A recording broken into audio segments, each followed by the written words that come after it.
কোন বাজে রাত অলমোস্ট 12টার উপর। তাই সময় নেই কি এখনই তো পাওয়া যায়, যদি লেটার সুযোগটা যাতে লাভ আছে যায়।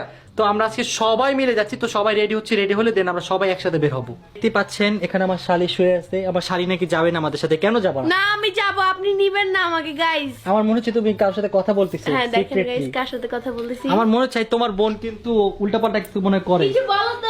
আমার বোন উল্টা পাল্টা কোনো কিছু করে না, কারণ ওর সবকিছু আমার কাছে আছে, আমি জানি। আল্লাহ, তাহলে কি আমার আর তোর মেসেজ গুলো দেখে ফেলবো? আপনার আমার এমন কোনো মেসেজ নাই যে আমার বোন দেখলে প্রবলেম।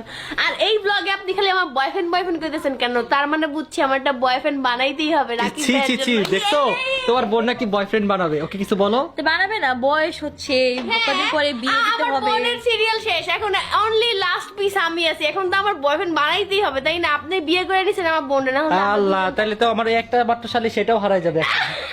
তোমার তো ভাগ্য ভালো যে তুমি একটা শাড়ি পাইছো, কিন্তু ভাবো না ওর জামাই